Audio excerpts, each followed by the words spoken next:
Hi, welcome to HowtoDandD. My name is Fred Wheeler and today I want to talk about Dungeons & Dragons 5e or D&D 5e and how to play D&D 5e.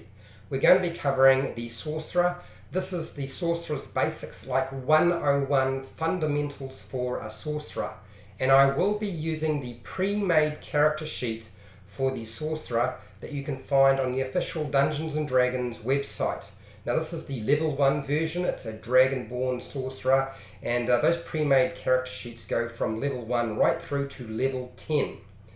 If you want additional information, you can seek that out through the Player's Handbook. So on page 99, you'll see information on how the Sorcerer works, and all of the information that I'm going through today is taken from there. So the Sorcerer is a master of magic, and not just magic, but a master of cosmic forces that are infused into them at birth through their bloodline. They specialize in manipulating magic, but also other creatures through social interactions. There's also a little bit of information that they can help you with in terms of knowing stuff, so they've got a little bit of knowledge as well. Sorcerers can take any spell that they know and change it and make it work differently within the game. This is the meta magic feature, and I will be talking more about meta magic in the future.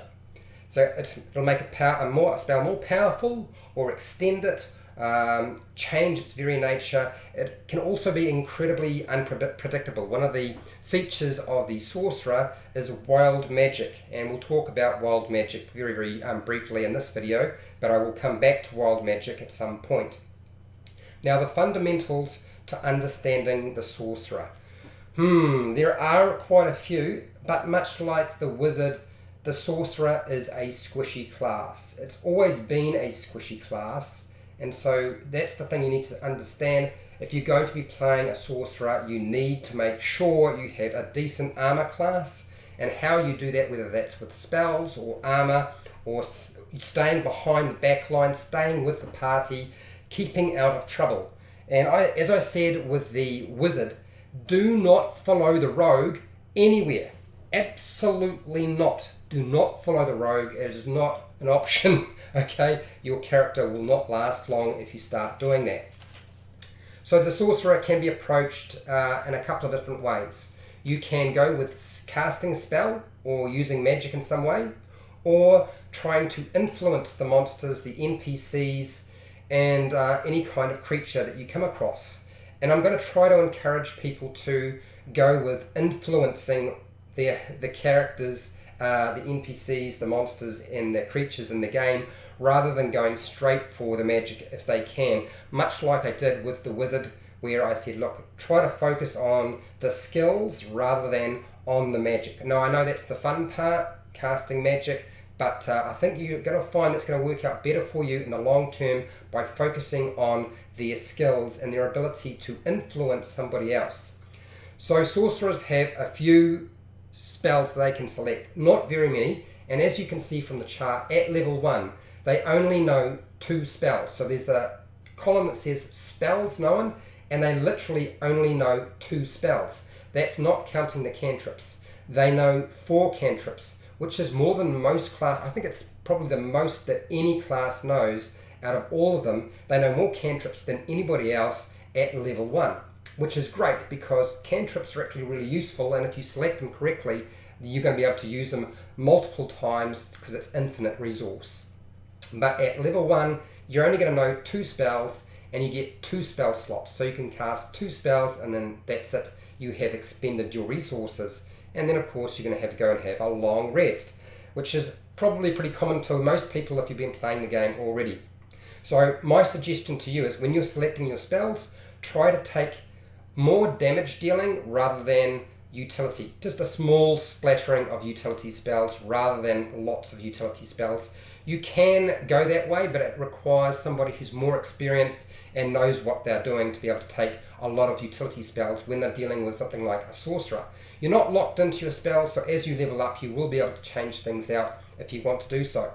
Now, when it comes to something like Mage Armor, if you're not multi-classing, say into Paladin, start taking a level in Paladin to get the armor, or you're not taking the Draconic heritage bloodline, then you probably will need to take Mage Armor as a spell, particularly if you're using Wild Magic Sorcerer, just so you have a decent armor class. Otherwise, you're going to find yourself in a really sticky spot. Charisma should be your highest ability score to be effective as a sorcerer. So try to put a 16 in there. 15 you can probably get away with. 14 it's a little bit rough. The numbers aren't so much an issue at higher levels. The numbers will be more of a problem when you're starting out, which is why I try to suggest trying to push out that charisma to a 16 when you start out. Now, whether you take Constitution or Dexterity after that, Constitution is recommended in the book as the next ability score to sort of push up or make one of your higher ones. Certainly not the highest, but one of your higher ones. It's really up to you whether you want to go Dexterity or you want to go Constitution. Because either way, your particular character class is very squishy. So Arcana, look, I know you don't absolutely have to take Arcana as a selected proficient skill, but my recommendation is that you do, because it's not so much you're an expert like the wizard on magic, you are actually part of magic. Unless, of course, you're having a character concept where you don't really know where your magic comes from and it's very new to you, and so therefore having proficiency in Arcana might not make any sense. And also too, you can pick up Arcana later on if you want to by using feats and selecting a background that has Arcana, even if you don't pick it up through the class proficiencies. Stand behind the front line. Please stand behind the front. Even in the middle is a good place. The sandwich, okay? You are not the bread. You are the meat in the middle. You are the tomato in the middle. You do not want to stand in the front or the back in combat. And when you're going in a marching order, adventuring, exploring locations, try to make sure you're either at the back or in the middle. There are 2 Sorcerer Origins that you can select from the player's handbook, and that's the Draconic Bloodline, which I would have to say is probably the strongest option out of all of them there, simply because of that Draconic resilience, which gives you a better armor class, gives you resistance to a certain type of damage, dependent on the Draconic ancestry that you take. So you get one of those resistances, which is very, very good. You get that elemental affinity, so you can actually make certain types of spells that you select more powerful based on your Draconic origin. So if your origin is, say, the Black Dragon and your damage type is acid, then you can make acid more powerful by using sorcery points. You can also, later on as you level up, you can get wings, you can fly, and you're also going to develop that Draconic presence. So that's the ability to frighten your enemies or anybody who gives you a hard time. Now, wild magic is very DM or Dungeon Master dependent. One of the aspects to wild magic is its predictable nature, and I would say right now, if you're deciding to pick up that particular origin, please talk to your Dungeon Master first and the players. Not just the Dungeon Master, but the players as well. So, and the reason being is there is a section under the Wild Magic Surge that states that the DM can have you roll a d20 immediately after you cast a spell that is first level or higher. That is the key thing to remember, because if you have a Dungeon Master who says, no, you're not rolling on the Wild Magic chart, it's too unpredictable, things might go wrong, and I don't want that in my game. The problem with the Wild Magic option is it can unravel a game pretty quickly. I know players always get very nervous at the table when somebody's playing Wild Magic and they start rolling on that chart. It has the potential to win the day or wipe the entire party out in one blow, particularly at low level. It's not so much of an issue at higher levels, but at low levels it really can sting. So that's why I recommend talking to your Dungeon Master. Make sure they're up for you playing that type of character, and they will allow you to use the Wild Magic chart, and they're not going to put a kibosh on you using your Wild Magic Surge, because that's one of the fun aspects. It's very unpredictable. It can be quite hilarious, but it also can be a bit soul-wrenching if you wind up taking out the entire party and they didn't really want to wind up having to start new characters or have their characters die from their own party member. It's one of the things you really need to talk about with players. I highlight that many times. Now there are some really interesting aspects to wild magic, which is the ability to re-roll dice. The chart is always also awesome. The ability to change how things pan out for your magic, so that's always nice too. I wouldn't say it is the most powerful, because out of the gate, in terms of the passive aspects of any of the origins, the Draconic Bloodline has it, and in droves. And if you combine that with something like your breath weapon, if you have taken a Dragonborn, then ho-hum, it's going to be awesome. There is a bit of overlap, so if you're taking something like a Dragonborn and you're taking the Draconic Bloodline, you're going to have some overlap in terms of your resistances and other abilities, and that's just one of the things you have to sort of either accept or not accept. Okay, so that is the gist around it. As I said, wild magic surge, highly risky, just got to be careful about it. Remember, it is good to use your skills. Use your charisma to persuade, intimidate, and deceive NPCs, monsters, and creatures, rather than blasting them with fire or other destructive spells. And there's some obvious reasons for that. Most of it comes around the fact that if you deal with things without being aggressive first, there's a chance for gathering information, picking up additional allies, gaining favour. All those sorts of things are really useful when you're playing the game. So that's why I want to highlight utilising that when you're running a game. And also too, when you're playing the game, whether you're running it or playing it, don't forget that you don't have to always rely on damage dealing spells. I mean, sorcerers do really well with making spells more powerful and doing damage, but if you are careful, you can put a bit of finesse into it, because meta magic allows you to change the very nature of how magic is used. And one of those aspects is the ability to use the careful spell, that is to use sorcery points, which you can change in and out with spell slots, so you don't wind up targeting your allies. The ability to increase the distance of spells, but with the distance spell meta magic. Empowering a spell and making it more powerful, you can use that as well. Extending a spell's duration, heightening a spell, making it more difficult to actually avoid its effect. Quickening a spell. So in other words, the fact that you can actually take a spell and take an action to cast it and turn that into a bonus action to cast it by spending sorcery points is one of the highlights of using meta magic, because now you can cast Fireball if you've got Fireball, and then a cantrip. Perfectly fine. So your Fireball would be transformed by quickening from an action to a bonus action, cast Fireball as a bonus action, and then follow up with a cantrip. And it could be any cantrip that you like. So really helpful. Subtle spell, taking out the somatic and verbal components of the spell. Twin spell is probably the big winner, but you can only target one creature when you use this thing. And what happens when you're starting out? You've only got 2 spells at level 1. What spells should you be picking up? Look, the first thing I would say is let's go first for the cantrips. You've got 4 cantrips you can pick.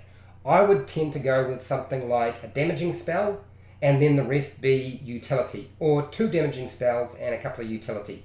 So something like Firebolt would be my first pick. I like fire, I'm into fire. If you have an origin that is more around cold, then pick up something like Ray of Frost.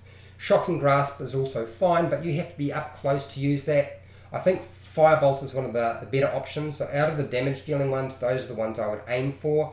And then in terms of utility, things like Mage Hand, Minor Illusion, Mending, and Prestidigitation in terms of cantrips. So you will need to make some choices. I think probably the best options in terms of how I would look at it is I would probably go Firebolt, Mending, Minor Illusion, and after that I would either pick up my Shocking Grasp, or I'd pick up, well, actually that's it, isn't it? Firebolt, Mage Hand, Mending, and Minor Illusion. There's 4. Done. That's probably how I would shape it. but you can shape it however you like. So at level 1 you have limited options. Look, if you don't have that Draconic Bloodline, you are going to definitely need Mage Armor. And if you don't have decent armor, so you don't have an armor proficiency, because sorcerers don't, so if you haven't multi-classed first before you've gone into sorcerer, or you're going to do it later on, you're definitely going to need something like Mage Armor. So that would be one of the spells I would suggest. If you don't need Mage Armor because you're wearing decent armor and you've got that Draconic Bloodline, then take Shield, because Shield is a very good spell. It's a reaction and you can cast it to stop something from doing some significant damage to you. It's +5 to your armor class, so that's a big deal. Next, in terms of damage, I would say it's a toss-up between Magic Missile and Chromatic Orb. At low levels, it's a bit awkward to use Chromatic Orb because there is a cost to using it. You do need to spend a bit of money to be able to cast the spell. So Magic Missile would be the one I'd go for, and when you get an opportunity, try to bring in Chromatic Orb. And the reason is Chromatic Orb can be increased in power, and the other reason for taking it is you can change it, the damage type can be adjusted, and that's really important for getting past damage resistance. One of those fantastic spells, Chromatic Orb. So that's basically the gist of the Sorcerer. I don't want to say anything more. I'm going to start answering questions, but if you found this video helpful or informative, please share and like the video, like all of the other videos I talk about. If you're not already subscribed and you like this sort of content, please click that subscribe button, and beside the subscribe button on my channel is a bell button, and if you press that you get an occasional notification, lets you know when a new video goes up, and it also lets you know when I'm live streaming. And I live stream so often that it can be quite useful to be able to jump in and be present during the live stream. So hitting the bell button will notify you. I'm doing my best to make sure I notify people more in advance when I go live stream, particularly on a day when I know I can do it at a certain time. So clicking the bell button is very important. I do videos every single day either way, so you can watch the live streams or the replay later. It's up to you. I do occasionally get the opportunity to edit down my videos so they're a little bit shorter, so if you're waiting for the shorter version, they will eventually come. It's just based on my time. Now, if you want to ask questions, stay around in the chat, stay in the live stream. I will answer those questions very shortly, in just a couple of minutes. And if you're not part of the live stream, down in the comments, ask some questions about the Sorcerer that you might have. Tell me, if you've had any issues with what I've talked about today, or maybe you have something to add that I've missed out that needed to be said, or if there's something you want me to focus on, maybe there's a particular aspect to the Sorcerer you want me to talk about, you can put that down in the comments. And if you want to support my channel, watching my videos is really helpful. I get a small amount of ad revenue from AdSense and YouTube. It's not an awful lot, but it's enough. If you want to really support my channel, I don't do Patreon, but down in the description there are affiliate links and you can buy stuff online. I get a small commission, you pay the same price, and you just, when you go through those links, you don't even have to buy the thing I've linked to. You can just go through the link, buy something else, and away you go. You supported me and you can buy whatever it is that you were planning to buy online. I think that's the best way to do it, rather than spending additional money that you may not already have. Okay, so that is it. We are ready to wrap up and start answering questions for those in the live stream. But till next time, keep rolling those 20s.